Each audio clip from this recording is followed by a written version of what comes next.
Hello, this is Olivia, and welcome to my channel, Justice in Her Hands, with a new original story. Let's begin. The door slammed on the hem of my good coat, and I felt the tug, that tiny rip you hear more than feel when wool gives up. I tasted metal in my mouth like I had bit a penny.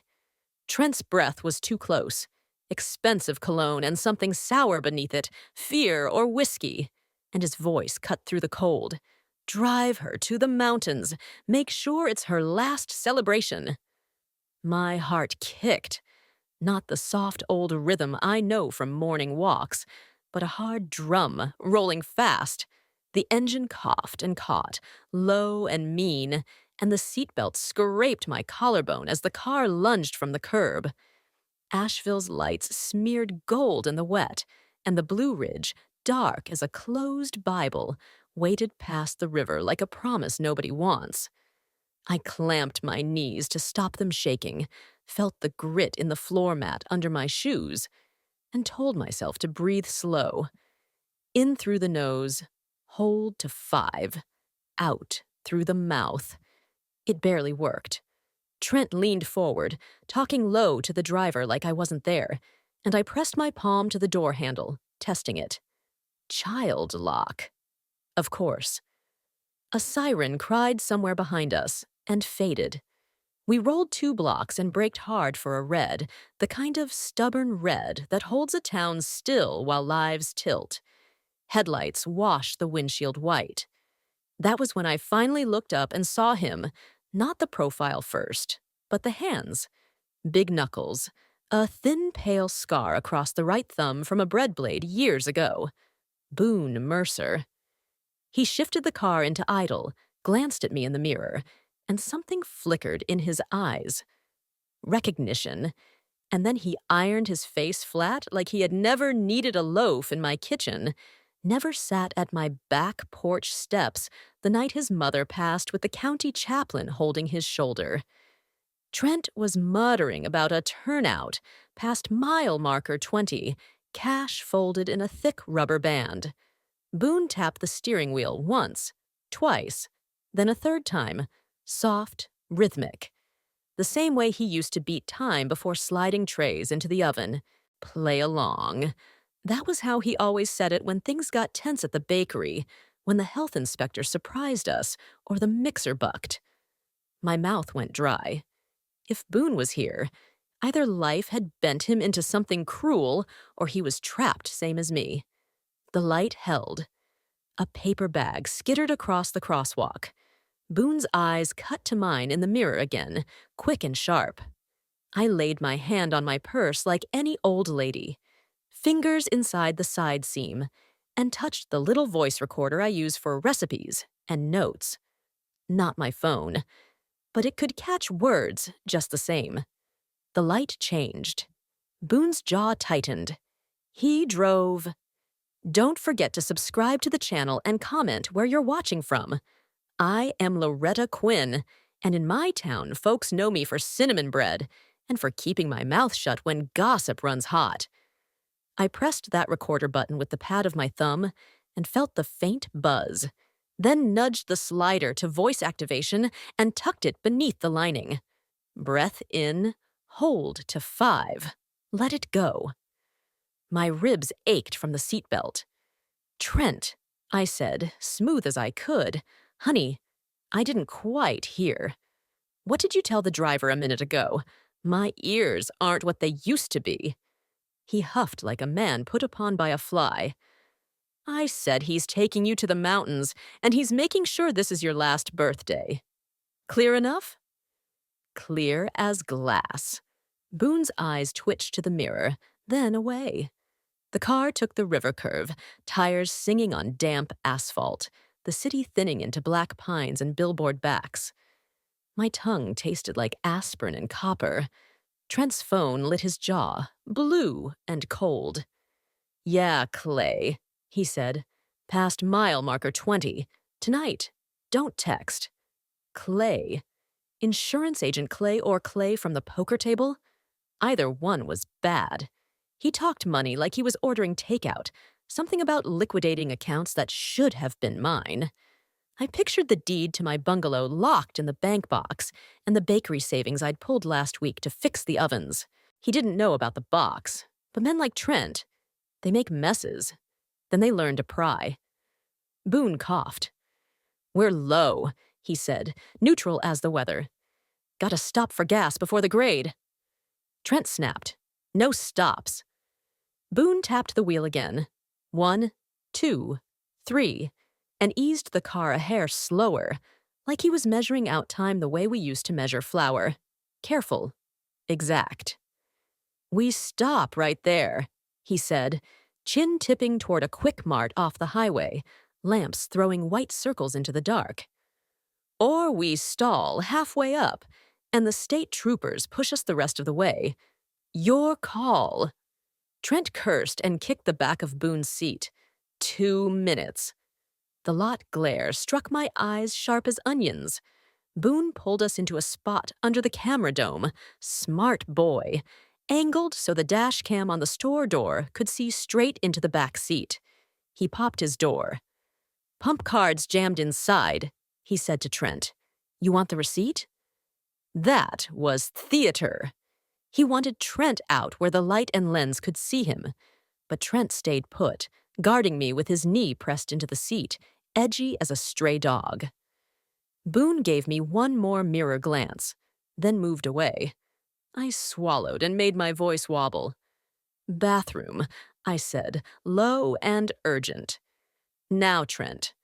Or I make a mess you'll be cleaning till Easter." He twisted his mouth, disgusted, and jerked his chin at the neon sign. I opened my door slow to keep the dome light on longer and shuffled toward the entrance with that old lady drag my pride hates. The glass breathed warm air on my cheeks. The hum of coolers came like a hive. A young clerk with a rhinestone name tag, Tasha, looked up. I set a bottled water on the counter, slid a folded receipt across with it, and under my palm a line I'd scrawled in my wobbly hand with eyeliner, "Call 911. Silver sedan. Trent Quinn." He said last birthday. Tasha blinked, then nodded so small it was almost a tremor. "You want a straw, ma'am?" she said, voice steady as church. "Bathrooms to the left." I locked the stall and braced my hands on the sink, watching my fingers shake. "You stand up now," I told the woman in the mirror, "or you lie down forever." My knees threatened to quit. My mind ran hard.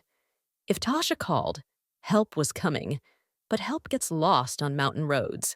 If Trent saw a siren first, he could make this lot into a stage nobody walks away from. When I opened the door, Boone was by the snack rack pretending to scan beef jerky. He reached for a napkin, crumpled it, and let it fall. I stepped over it, missed on purpose, and my shoe pressed it into my heel. In the car light, I opened the napkin with 2 fingers, one word in rough block letters, trust. Back at the pump, Boone made a show of wrestling the card reader. "Pump's frozen," he called, loud enough for the camera and, I hoped, for a dispatcher through Tasha's phone. "Gotta go inside for the receipt." Trent snapped at him to hurry, and then, with a little hiss, shoved his door open and started around the trunk toward me, jaw hard, hands fist loose. I slid the recorder deeper into the seat seam and lifted my chin. If he hit me here, in the light and on camera, the whole story would change. Public has teeth. He stopped, half step shy, and smiled with no heat at all. "Get back in, Ma." His breath fogged. The pump clicked. Boone strode out with a receipt in one hand and a pair of cheap sunglasses in the other. He slipped the sunglasses onto the dash, casual, like trash. I caught the reflection in one lens, words, backwards and tiny, but words all the same. 3 letters scratched into the inside plastic with a knife or a key. A road name I knew as well as my own. ALK. A back road that snakes behind the overlook, straight to a ranger station. We pulled out. The highway lifted, dark stacking over dark, and somewhere far behind us, a siren tried to find the note. Boone's fingers drummed the wheel once more. Then, quiet as bread proofing in a bowl, he said, "Hold on." The turn onto Elk Road came fast, a quick right that felt like stepping off a lit porch into a field with no moon. Gravel popped the undercarriage, and the world narrowed to two dim beams, and the white edge lines that flashed and disappeared like fishbacks. The air through my cracked window smelled like cold pine and damp rock, and the seat hummed with the low grumble of the engine climbing. Trent leaned forward, his knee jabbing the center console, all coiled impatience. "Cut through," he told Boone. "Clay'll meet us past the overlook." Boone kept his voice even. "Road's tight. Guardrails are lies up here." His fingers tapped the wheel.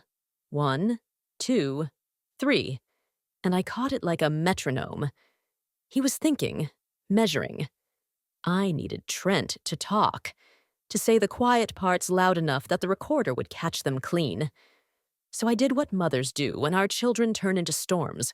We open our umbrellas and pretend they still keep off rain. "You do not have to do this," I said, soft. "You bring me home, and we will settle whatever mess you're in." He laughed, a short bark that smelled like regret. "You had one job, Ma. Sign the transfer.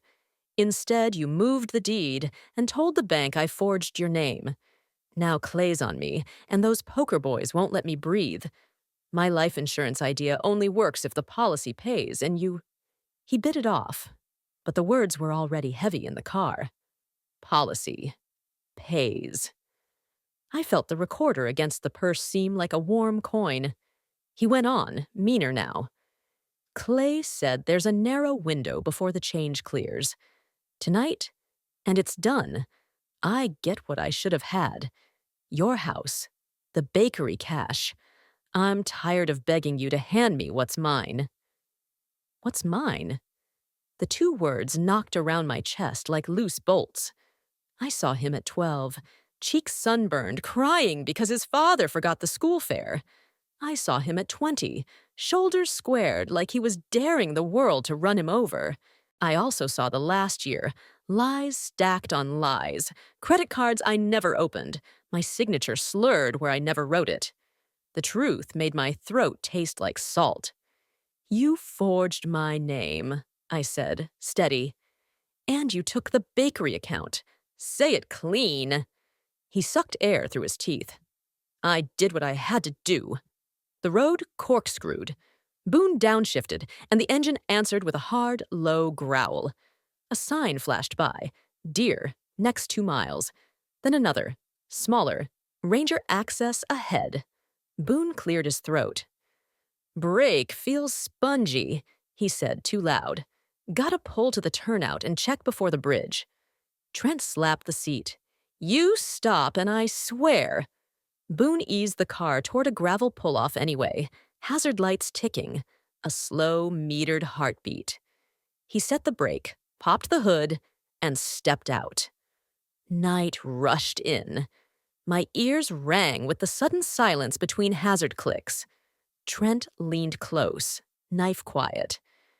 "You're going to sign in the morning, Ma. We'll drive to the notary. Clay will handle the rest.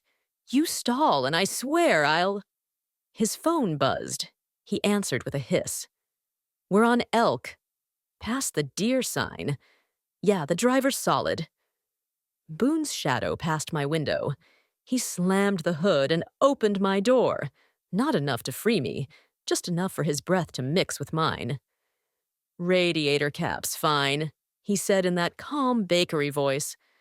"But there's a branch across the lane after the bend. I'll drag it off. Stay buckled."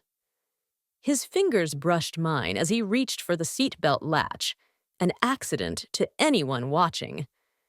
A slip of paper pressed against my palm for half a second, and then was gone, tucked beneath my thigh. I shifted, slow, and felt the crinkle. When Trent turned to curse at Clay again, I slid the edge free. 2 words in his block letters. 1 mile. Boone stepped into the beams and disappeared around the bend. The hazard lights ticked. Tick, tick. In their glow, my hands looked older than I remembered, blue-veined and stubborn. My whole body thrummed with the want to run. I could open the door and scramble into the brush, slip on shale, break a hip, die quiet. Or I could do what the woman in my mirror told me an hour ago. Stand up now, or lie down forever. Trent, I said, careful, you always wanted my house because it meant you were safe. But here's the thing. Safety isn't a deed. It's what you build when people trust you. You lost that. He stared at me like I had spoken a language he once knew and then forgot. Before he could answer, gravel hissed ahead. Boone reappeared, jogging backward, eyes wide. Car, he said, coming fast. Headlights blew around the bend like a white wave, high and angry, biting our windshield. Trent squinted into the glare and smiled in a way that made my skin go cold. "That'll be Clay," he said. "Right on time." The other car slid to a stop nose to nose with us, high beams chewing through the hazard flash like teeth. Doors opened. Cold air hauled itself into my lungs and sat there heavy. A man stepped into the light, compact and neat in a quilted vest, voice clipped like a stapler. "Evening, Ms. Quinn. Happy birthday." So Clay knew my name, and he wanted that on the tape. He tipped his chin toward Boone without looking at him. "We take the next bend. Let gravity do the sermon." Trent laughed like a boy who got a dare. My belt cut into the soft place under my ribs as I leaned forward. "You make this look like an accident. You still live in this town tomorrow?" I said. "Because people remember faces up here, and cameras remember more." Boone coughed, a small sound, then clicked our dome light on like he was checking the latch. The inside of the car went warm white, and suddenly we were all features and edges. Trent's sour mouth, my lined hands, and Boone's eyes steadying. Clay's gaze slid to the hood, then back to me, and he said it casual, like weather talk, which made it worse. "Ravine pays a double rider on accidental. Policy clocks ticking. We're past arguing. Double rider." He wanted it on the record, too. He jerked his thumb upslope. "Move." Boone nodded like a tired chauffeur and eased us forward. That's when he did a small, beautiful thing. He rolled an inch, then another, then swung wide so his rear bumper kissed the brush pile he'd dragged, pinning Clay's car on the outside edge for a breath, just long enough. "Brace," he said, not loud. And then the world tilted. He snapped the wheel, cut hard inside, and we slid past the nose of Clay's grill with the whisper of fern against paint. Gravel spit, and the rear end fishtailed, then bit. Trent barked a curse and grabbed for Boone's shoulder. Boone shook him off with a shrug, so neat it could have been a dance step. We were moving. Fast. The road narrowed to a dark thread, and somewhere to our right, water talked over stones. I swallowed copper and fear. Behind us, Clay's engine howled, then bangs of gears finding teeth. Headlights flared in the mirror. "Gate," Boone said. 200 yards. Camera on the post. When I say, lean on the horn and don't let up. "He'll ram us," Trent said, voice gone thin. "He'll do what he's told," Boone answered. And for the first time, his calm sounded like a blade. The Ranger gate rose out of dark like a ribcage, a simple metal bar across the lane with a yellow sign. Area monitored. My pulse synced to the flash of our high beams as Boone lifted his hand from the wheel, just long enough to make a small sign. Now. I threw my palm onto the horn and let it bellow.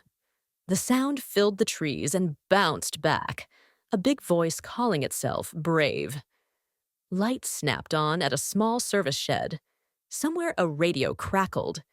Boone nosed us to the bar, bumped it, held, bumped again. The post camera stared full into our windshield, swallowing our faces whole. "License plate," I said, breathless, and Boone threw the car in a little crooked angle, so Clay would have to pass slow and present his own. Clay's car came hot, then checked up short when he saw the bar and the shed lights and our horn eating the night. He idled beside us window to window, close enough I could see his eyelid twitch. "Kill it," he told me, flat. "Be smart." I kept the horn down. My thumb screamed and I did not lift it. He showed me a smile that never reached his eyes. "Ms. Quinn, I work with families every day. I make troubles end. Tonight's just a paper shuffle with gravity," Boone said, almost bored. "Rangers on the way." Clay's jaw worked. He reversed a foot, then another, as if he were deciding between fight and disappear. Trent panicked and leaned across me, slapping at my hand. "Stop it! Stop!" I held. The horn blared. Boone breathed. The shed door opened and a figure stepped out. Hat, jacket. A hand lifted against the glare. Everything tilted again. The ranger was a woman about my grandson's age, steady shoulders under a parka, brim casting her eyes to shade. "Hands where I can see them," she said. Voice calm, but with that rock under it. "I am Ranger Nia Caldwell. Everyone stays right there." The horn rattled my bones. I kept it down until she'd lifted 2 fingers. Enough. The silence after felt loud, only the engine ticking and night bugs testing the cold. "Ma'am, name?" she asked. "Loretta Quinn," I said, and the words shook, but I let them stand up anyway. "This is my son, Trent Quinn. That man is Clay." I looked him square. "And this is Boone Mercer. My son ordered the driver to take me to the mountains and make sure this was my last birthday. He repeated it twice. It is recorded. The gate camera got him and Clay talking accidental riders." Clay smiled like a postcard. "Officer? Ranger. This is just a family taking air. Miss Quinn is confused." I lifted my sleeve. Purple ovals ringed my arm where Trent's fingers had dug earlier. "I am older," I said, not confused. Naya's eyes moved once. My arm, the child lock tab, the angle of our cars. She reached to her radio. "Unit, Ranger Access Elk, welfare check, 2 vehicles, request county assist." The radio hissed, then crackled. "Copy, county, en route. Delay from a slide on the switchback." Nia's gaze flicked to Clay. "Sir, engine off. Keys on your dash." Clay's jaw clicked, but he did it. Trent tried for charm, calling her "ma'am," the way he does when he wants a door to open. Nia put a small flashlight on our hood and turned her body camera so it glinted at him. "Mr. Quinn, do you intend harm to your mother?" He snorted. "I intend to take her home." "Earlier," I said, "he told Boone we'd stop at a turnout and let gravity do the sermon." Trent barked a laugh, too loud. "Joke." Nia's pen paused. "Repeat the joke." He didn't. Boone stepped out slow, hands open, and set his wallet on the hood like a peace offering. "Ranger, my name is Boone Mercer. I was hired to drive. Passenger made explicit threats. I kept us toward a camera." He glanced at me, just once. Not a promise. A checkpoint. I breathed easier than I had since town. Naya nodded, then touched my door. "Miss Quinn, with your permission, I'd like you to step to the shed, warm up, and tell me, short and simple, what exactly was said." I held the purse close, the recorder warm against the seam like a heartbeat. Inside the shed, the heater coughed up air that smelled like dust and metal. A wool blanket kissed my shoulders with scratchy kindness. "Say your fear in 1 sentence," Naya said, soft.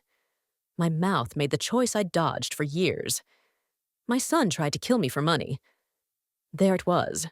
Ugly, bare, and finally true, in the air between two women. Outside, Clay's voice came tight through the thin wall. "Clock's wrong. We should go." He was talking to Trent, but throwing it toward us like a lure. Nia's radio spat again. "County 10 minutes if the slide holds. If not, longer." She wrote a case number on a card and tucked it into my palm. "You are not alone, Ms. Quinn," she said, and it landed inside me like a nail set true. Public has teeth, I thought again. We just gave it a bite. Then the shed glass trembled a hair, a ripple across the thin pane. I looked past Nia's shoulder. Out there, beyond the gate, another vehicle eased downhill with the lights off, rolling like a shadow that learned to crawl. My skin went cold from the inside out. Boone swung his head, tracking it. Clay stilled. Trent's mouth opened, then shut. Nia's hand went to her radio and the other to the gate control. "Inside now," she told me. "Stay behind the counter."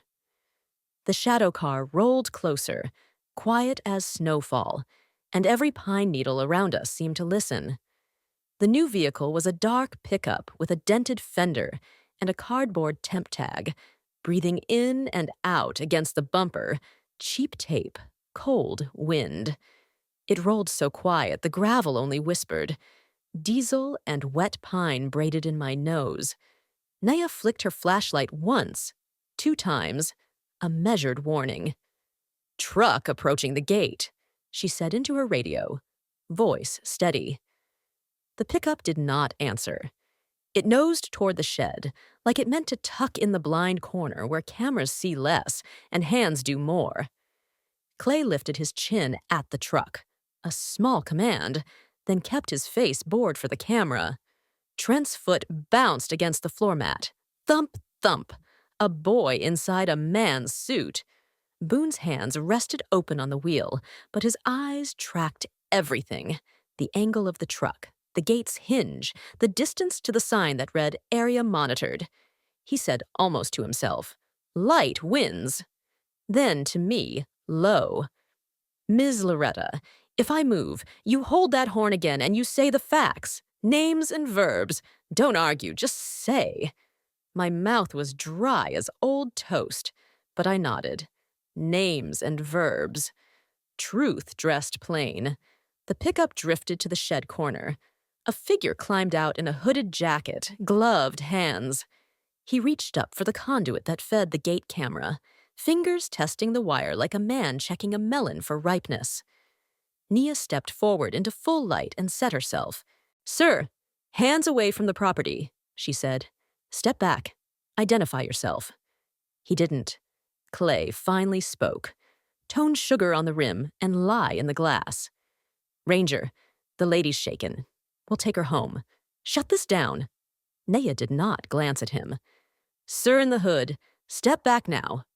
He pinched the conduit harder. Boone moved first.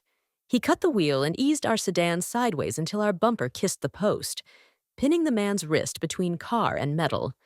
The hooded man hissed and yanked free, stumbling. Boone braked hard and threw the hazards on, bathing everything in orange. "Names and verbs," he said, barely above a breath. I hit the horn and let it bellow.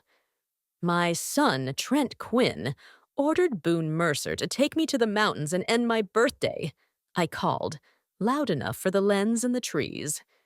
"Clay stood here and said an accidental double rider would pay out. That man tried to damage the camera." The words left me like steam from a kettle. Hot, simple, relentless. Trent lunged over the console for my wrist. Boone's forearm met him, solid, a quiet wall. Clay's mouth flattened. The hooded man backed toward the truck, eyes bright with animal math.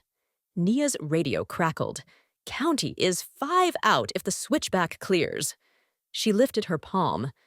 "Everyone freeze. Miss Quinn, stay with me." She stepped into the beam of the gate camera and said, crisp, for the record, Ranger Caldwell observing attempted tampering with state property, potential elder abuse, and threats of homicide. The words were heavy and right. Public teeth. They bit. The hooded man jumped into the truck and slapped the gear into reverse. The engine barked. He looked like he might gun it through the bar and take his chances. Boone nudged our car another inch sideways, the bumper now snug against the gate's pivot so the bar could not swing. Smart boy. Clay understood it at the same instant, and his nostrils flared. Cornered men hate cleverness. "Trent," he said, voice too smooth. "Get her purse." My heart pounded a fast drum. For years I had been quiet to keep Trent from breaking. I had smoothed and paid, and told myself love meant hush. In that moment, I felt the hush peel off me like old wallpaper in a wet room. "You will not touch me," I said. No quaver at all. "And you will not touch my things." I slid the purse strap across my chest and stepped out, staying inside the light where the lens drank me whole. My knees trembled, sure, but they held. Nia shifted to put herself between me and the men, her stance wide, thumb near her radio, not her belt. Calm. Professional. Boone rolled his window down and anchored us with that same even bakery voice. "Clay, stay put." The truck's reverse lights flared. Its bumper kissed the bar, then pushed. Metal groaned. The bar did not give. Boone's sideways wedge held like a doorstop slammed under a door. The truck driver swore and threw it into drive, wheels spinning, then hesitated, fight or flee, caught between light and dark. I tasted iron. "Choose," I said into the night to all of them. "Choose what kind of men you are." Sirens braided with wind, thin at first, then full, a ribbon of sound threading the trees. Blue strobes washed the pines and turned breath to smoke. 2 deputies glided in, nose to tail, doors popping, stance wide. "Sheriff's office," the taller one said, voice built for middle-of-the-night porches. "Deputy Alvarez." "That's Deputy Kincaid." Nobody moves. Gravel clicked under their boots like dice. Nia raised a palm, professional to professional, and pointed once. My bruised arm, the child lock, Boone's wedge, the hooded man by the pickup. Kincaid's light pinned the hood. "Hands," he said. The man hesitated, calculating dark.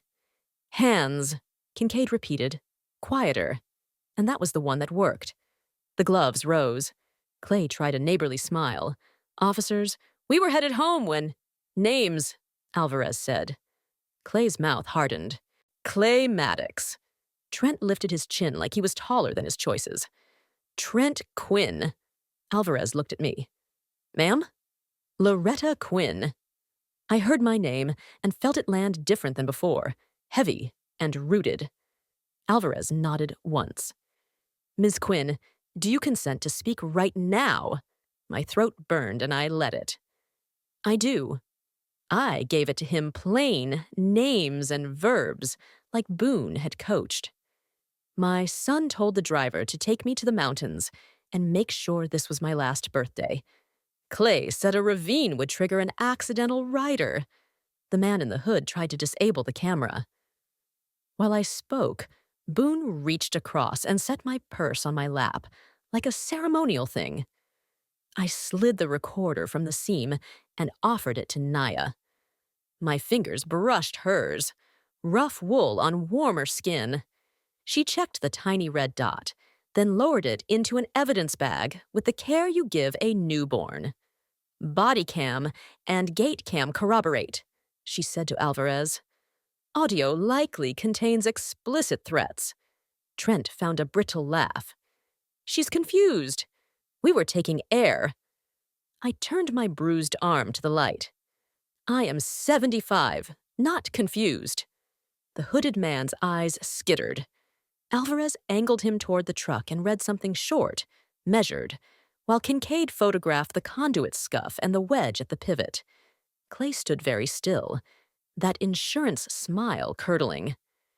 "Ms. Quinn," Alvarez said, "do you want to pursue charges tonight?"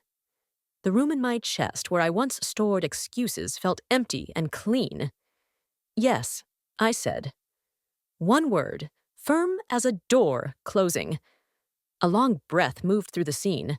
Boots shifted. Someone coughed. Clay's mask slipped a hair. "This is a misunderstanding," he said, softer. Alvarez's eyebrow barely twitched. "Understood. You can keep misunderstanding from the back seat." Nia led me into the shed and dialed through dispatch to the after-hours fraud line. I left a message in that recorded, careful voice I use for recipes. Policyholder name, suspected coercion, instruction to freeze any change until a written statement at dawn. Then I called Darlene Proctor at the bank, and her voicemail caught a little of the quiver I could not hide. "Flag the safe deposit access. First thing, deed stays put. I will be in with law enforcement." I hung up and let my forehead rest against the cold pane for a count of 5. The glass hummed with strobe echoes. Outside, Boone glanced in, just a second, and gave me that tiny nod that says, "You stood up." I felt taller without moving. When we stepped out again, Kincaid was zip-tying the hooded man, Wade Pike, Clay's poker friend, the name falling out of Trent like loose change after a sprint. Alvarez read the short list. Attempted tampering with state equipment, conspiracy, elder abuse investigation pending. It was not TV fancy. It was sturdy. Real. Clay flicked his eyes toward Trent and then toward me, a small signal that said, "Turn on her." For a heartbeat, I felt the old temptation to fold and make it all easy. Then I remembered the rip in my good coat and the taste of copper in my mouth. "Deputy," I said steady, "I need a no-contact order started tonight, and I want my statement taken on camera." Alvarez nodded. "We can do that." He angled me so the gate lens saw my face, and the badge reflected there like a small coin of light. Behind me, Trent breathed through his teeth. That thin whine children make when the game they set up plays by rules they did not write. "Ma," he said, voice cracking on the single syllable, "please." It hit me like a stone, and I almost turned. Almost. But the woman in the ranger's glass told me the truth. Stand up now, or lie down forever. The deputies split the night into clean lanes of purpose. Kincaid walked the conduit. Alvarez cataloged everything that wore a fingerprint, and Nia stood in the wash of blue light like a lighthouse with a badge. They separated the men, took phones, photographed my bruises, then eased me into the back of a cruiser with the blankets still around my shoulders. The vinyl seat held a ghost of coffee and wintergreen. My hands would not keep still. Boone moved past my window, headed for Alvarez's dash cam, and gave a measured statement that landed like bricks stacked true. Who called who said what, when, and where the car turned. He never raised his voice. He did not try to look heroic. He just matched facts to minutes. That is a rare courage. At the station, fluorescent light flattened the color out of everything and made paper the king of the room. They printed my palms, took a quick nurse photo of my arm, and sat me at a metal table where the cold climbed through my coat and reminded me I have bones. A young assistant DA, Marla Fitch, freckles dark from the chill, asked me to go line by line. "Short and simple," she said. "Names and verbs." My voice still shook, but the words came obedient now, like flour and salt finding each other in a bowl. I signed the statement and felt the pen leave a groove in my fingers. When I slid the pages back, something inside me clicked into place I did not know had been loose for years. They offered the emergency room. I asked for a warm room and a phone. Nia made 2 calls. First to a church-run safe apartment above a thrift store on Maple, second to a patrol car to swing by my house and sit a while. "You will not sleep alone tonight," she said. Not a question. Boone waited by the lobby vending machine like a man on break, one shoulder against the tile, hands tucked, not intruding. When Nia told him where they were taking me, he cleared his throat. "Ranger, if Ms. Loretta's all right with it, I'll drive behind and bring bread from my freezer in the morning. She eats when there's bread." It was ridiculous and perfect, and I said yes before my pride could veto kindness. We crossed town when the sky was the color of a bruise turning. The safe apartment smelled like lemon cleaner and old books. There was a quilt with crooked stars and a note on the fridge about fresh milk. I sat on the edge of the narrow bed and let my coat slide off like I had been holding the earth up all night and could finally set it down. My body hummed with leftover fear. My heart kept saying two sentences back and forth. "He is your boy, and he would have killed you." Both were true. Truth can be heavy, and still be mercy. At first light, Nia and Alvarez brought coffee that tasted like resolve and drove me to the bank. The lobby was warm, carpet tired, a fake fern keeping a corner company. Darlene Proctor stepped out from behind glass with a spine like a fence post and led us to a small office. "Ms. Quinn, we flagged your box," she said. "No one touches anything without your face and 3 signatures." She copied the deed and clipped it with a bright red note. "Pending protective order." I watched the copier light crawl and felt strangely taller. In the doorway, a couple from church paused when they recognized me. Their eyes bounced from the bruises to the deputies and back. No one chuckled. No one said boys will be boys.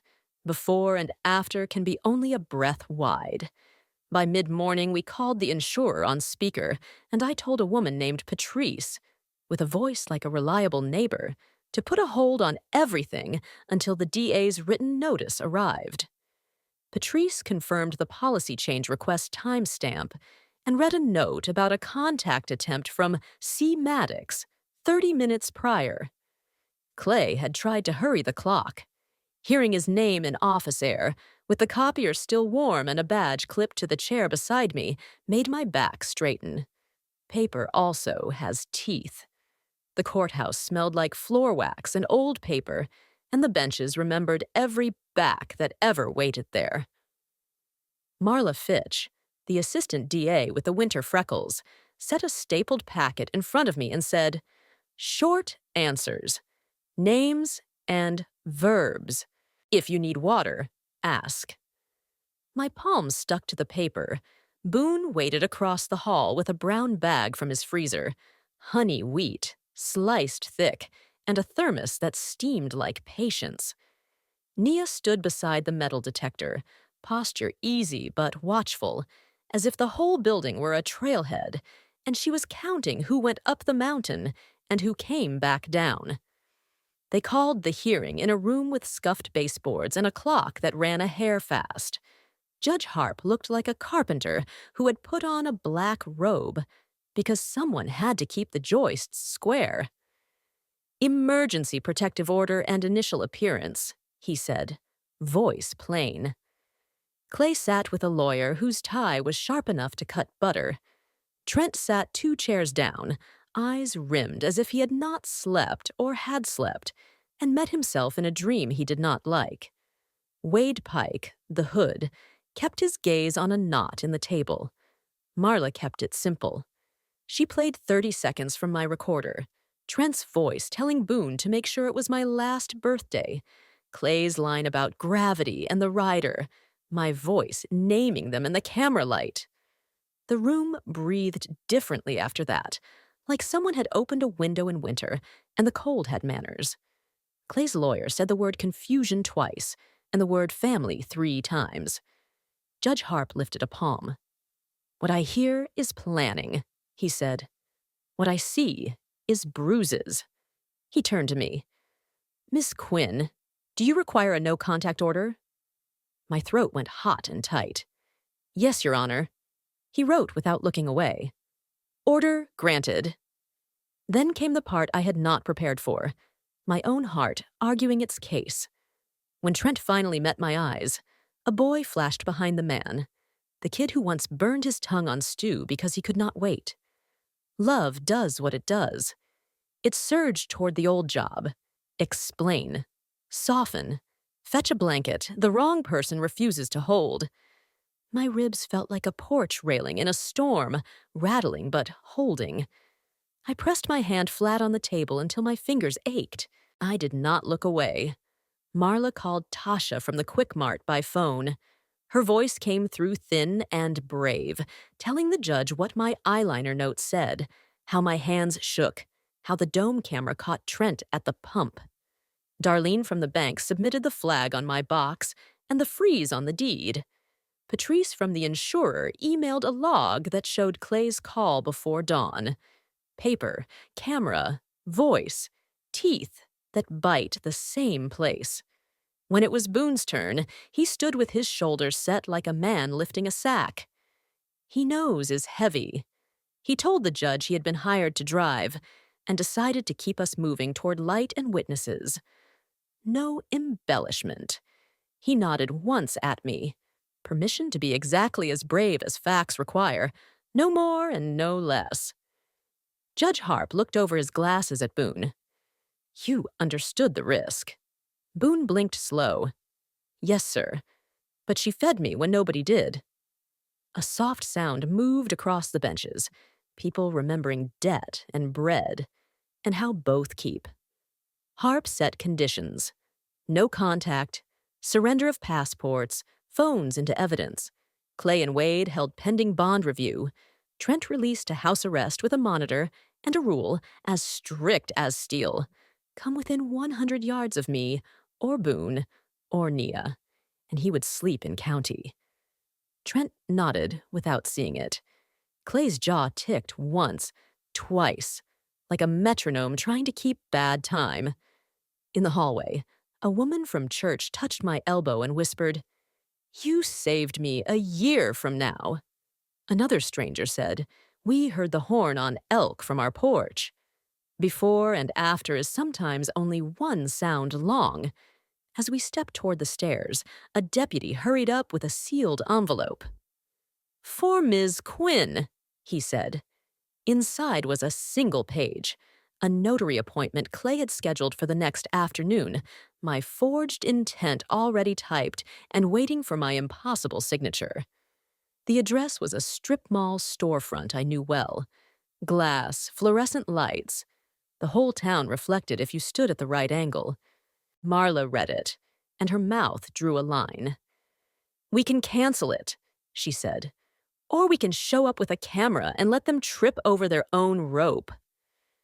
My stomach sank and lifted at once, ugly and right. I thought of my porch, my bakery ovens, the night air in my throat. I thought of Trent, of the boy I loved and the man he chose. The decision rose from somewhere more honest than comfort. We go, I said, under lights, on the record. The strip mall hummed like a fish tank, fluorescence buzzing, nail salon air thick with acetone and lavender. The notary window was all glass and reflection. You could see your fear superimposed over the town passing behind you. Nia walked in first with a file folder and a steady posture that said she was on an errand. Alvarez drifted to the copy shop next door, where his body cam could sip everything through the pane. Marla stood by the water cooler with a legal pad, writing the date in long, careful strokes so the camera would read it. Boone held the door for me and set a paper bag of bread on a metal chair like a small promise waiting for a better hour. Clay got there on the minute. He wore a tie, the blue of a swimming pool, and a smile that said neighbor. A clerk slid out a form already filled with my name and an authorizing sentence that did not belong to me. The paper was warm from the printer. Trent stepped in. Late. A cuff of his monitor pale above one sock, breath hitching like a man who had run across a single bad dream and kept going. The old ache hit me like a gust from an open freezer. Then it passed. I set both hands flat on the counter. "Read it out loud," I told the clerk. Polite as church. She did. The words landed like gravel. Clay's smile held.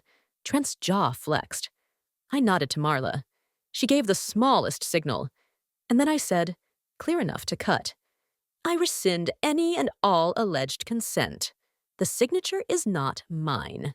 I am here under a court order with law enforcement to show that the rope you strung has two ends." Clay tried to talk on top of me. Naya lifted her badge and the room went very quiet. Alvarez stepped in from next door and set a slim recorder on the counter beside the pen. "Names and verbs," he said, almost gentle. "Finish, Miss Quinn." So I did. My son and Mr. Maddox planned to profit if I went into a ravine. I am alive. I am not confused. I will not sign. Something changed in the air then, like a storm giving up. The clerk's mouth trembled, and she looked at the form as if it were a spiderweb she had almost walked into. Marla placed a clean affidavit in front of me, simple as a recipe card, where I wrote the truth and signed in a hand that did not wobble. The copier whirred and spat copies like white birds. Cameras gathered it all. Clay moved for the door. Alvarez moved faster. "Clayton Maddox," he said, voice steady as a gate hinge. "You are under arrest for attempted fraud and conspiracy." Wade Pike, brittle as old fence wire, appeared outside and froze when he saw Kincaid's reflection in the glass. Trent stayed where he was and finally looked at me, full. For a breath I saw the boy who once burned his tongue on stew. I put a hand over my ribs to stop the old tilt. "Do not speak to me," I said, and even I was surprised at the quiet in it. "Let the court speak." They cuffed Clay, and the door's bell made a cheerful sound that felt obscene and also perfect. People in the nail salon stared.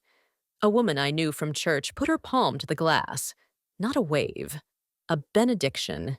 Before and after. Only a pain, thick. Outside, the air smelled like cold metal and bakery yeast from the bag on the chair. Boone handed it to me.